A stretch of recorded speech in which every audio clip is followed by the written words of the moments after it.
Hey guys, this is Nichole with Starseed Intuitive on this Monday, April 20th. I hope you all are doing very well and staying healthy and happy. So I was guided to do just kind of a general reading for the next week. So from today through next Monday. Keep in mind, general reading. It may not resonate with you. If it doesn't, carry on, take what does, move along, right? No hard feelings. So we're going to start with the Archangel Oracle cards and see what angels are wanting to come through for us today with any messages that we all need to hear this week. Archangels, what do we need to know this week? What does the collective need to know for the coming week?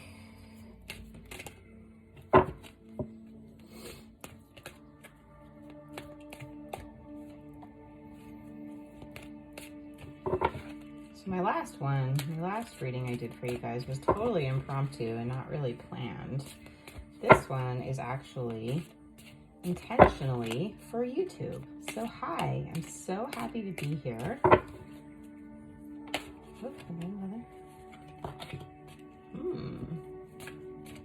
right, we got 3. So, bottom of the deck, we've got Archangel Nichole with moon cycles. And we've got Prosperity, Archangel Ariel, which is beautiful. Claircognizance, Archangel Uriel. And Creative Writing, Archangel Gabriel. So overall, before I even read what the cards say, my first impression is that, one, some of you have money coming your way this week, whether it be unemployment or, however that works for you guys. Money's coming, so that's good. And then I'm feeling like a lot of people who are watching this right now, you guys are developing your intuitive gifts, your intuitive abilities, right? So we have prosperity. I'll read you what the card says here. Archangel Ariel, your material needs are provided as you follow your intuition and manifest your dreams into reality. So even this card, even though it's prosperity, it still talks about your intuition. Claircognizance. Pay attention to thoughts and ideas that come to you as they are answered prayers. So claircognizance, clear knowing, right? It's where you just know something and maybe you have no idea how, you just know for sure. And then creative writing. Make time to write down your thoughts in a journal or pen an article or book. I'm also hearing automatic writing. It's a really, really great way to get started if you're just developing your gifts. That was one of the first ways that I actually started mine, automatic writing. It's really great.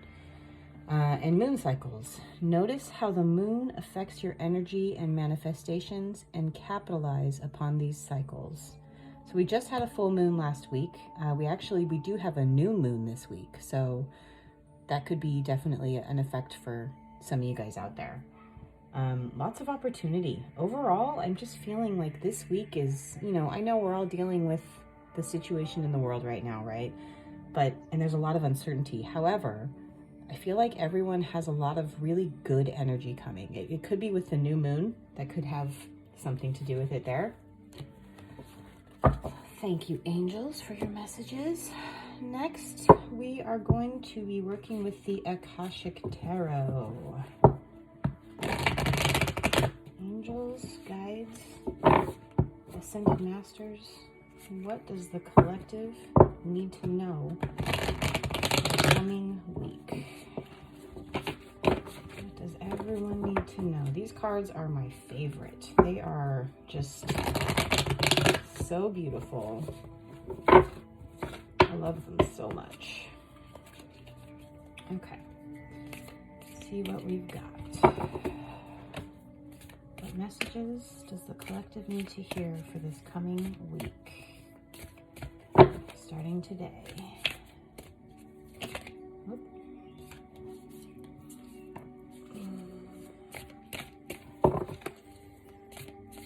I'm probably just going to do 3 and read the bottom of the deck. Whoa, getting crazy with the cheese whiz.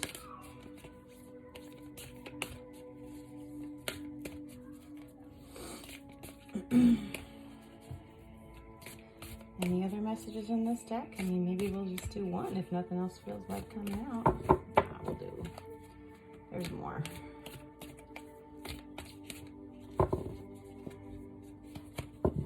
Let's cut it. Let's see if that helps break up the energy.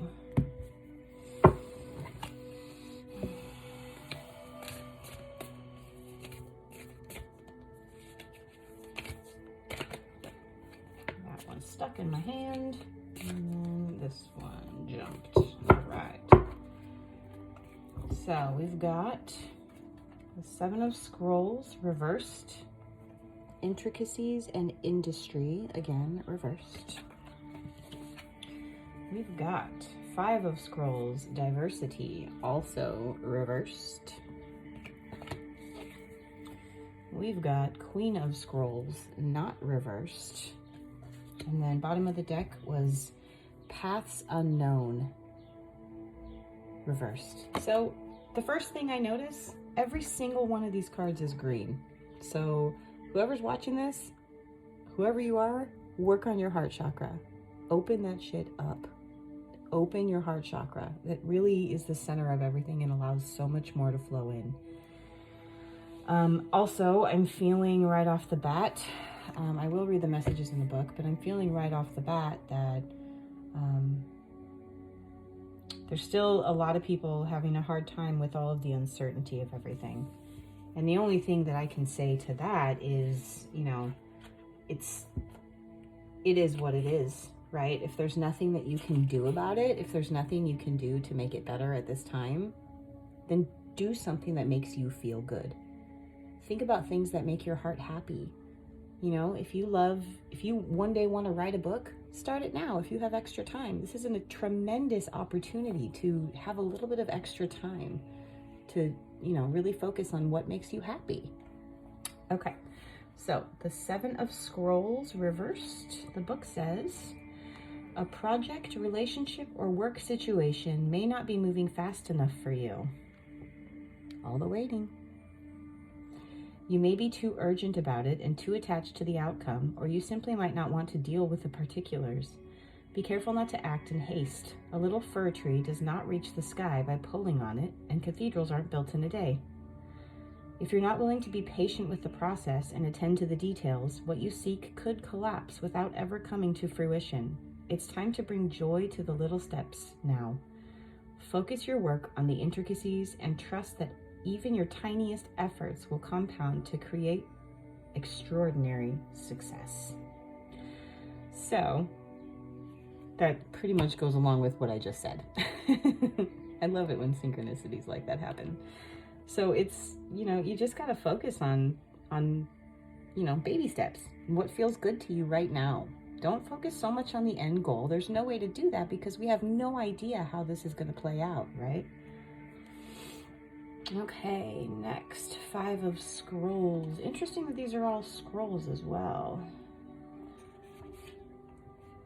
Too many things are happening at once, and you may be confused about which to do.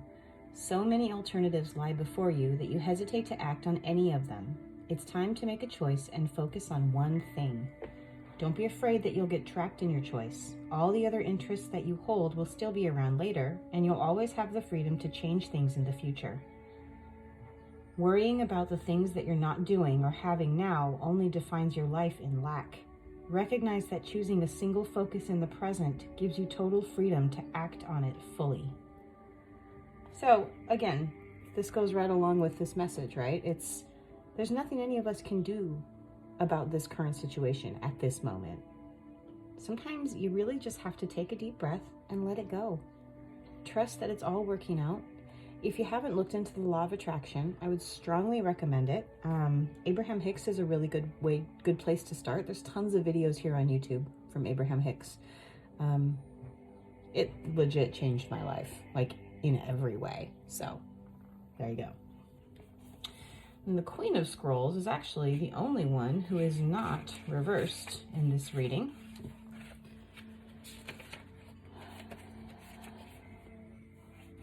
The Queen of Scrolls is a woman of higher mind whom you may already know or have yet to meet.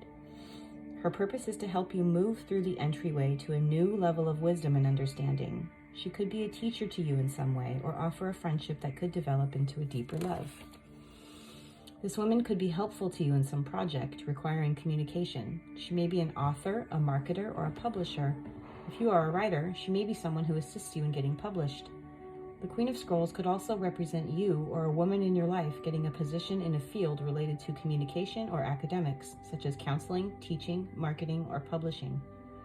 This card indicates a phase of deepening understanding and readiness to learn. It's the perfect time for personal growth and expansive learning, whether it's mind-body or spirit-centered. Open the mysteries that are hidden in the Akashic Scrolls and step through the door of knowledge. I have to show you this card again because she's just so freaking beautiful. So beautiful.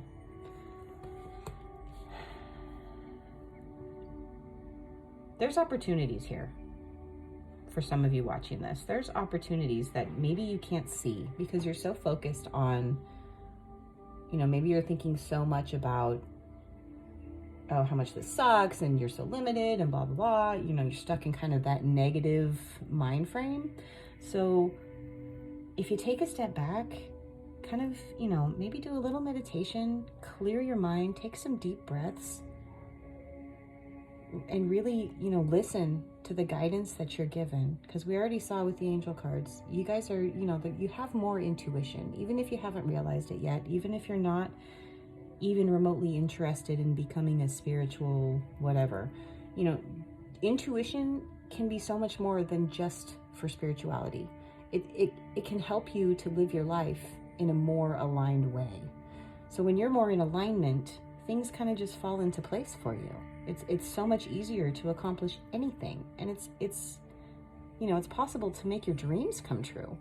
Like, we have the power to create every single dream. If you can dream it and visualize it, you can have it. There are no limitations except the ones that you put on yourself. So I think the Queen is kind of trying to tell us, you know, take a step back.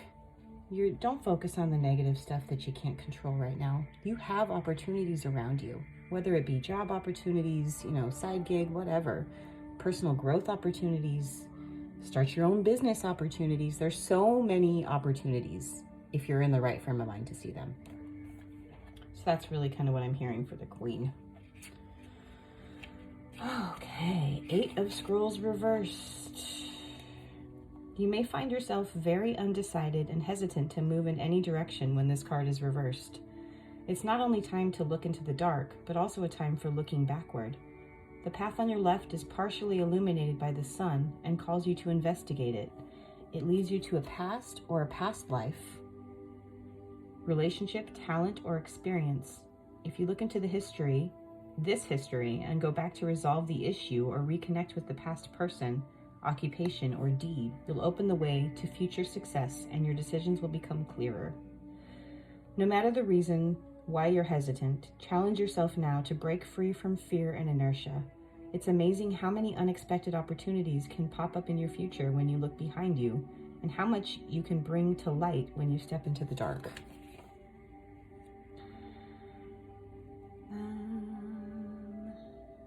Yeah. So each of these cards has they call it an Akashic force. So it's basically like a little visualization you can do to kind of help assist. Yeah, and I feel guided to read this one to you guys. So for this one, close your eyes and see a path cloaked in shadow before you. It might be a little scary because it's unknown. Step right into the shadow and feel yourself fill with the excitement of uncertainty and unknown opportunity. Are you ready for a surprise? That's fun. I like that. So that's my feel for this week for everybody who's watching this. Maybe not everybody, whoever resonates. You know, we're in uncertain times. Things are changing. Life is a lot different than it used to be. But that doesn't have to be bad. If you can just shift your mindset a little bit towards the positive, you might find things that you had no idea were there for you. Tiny little baby steps, little baby opportunities that might not look like anything. But then if you explore them, they can just compound and turn into so much more. So that's what I'm getting for the collective for this week, starting today, 4/20. I hope you guys are doing well. I hope it resonated and helped somebody. Hopefully someone got a message here that helped them out. Yeah, that's all for now. I'll see you guys next time. Bye.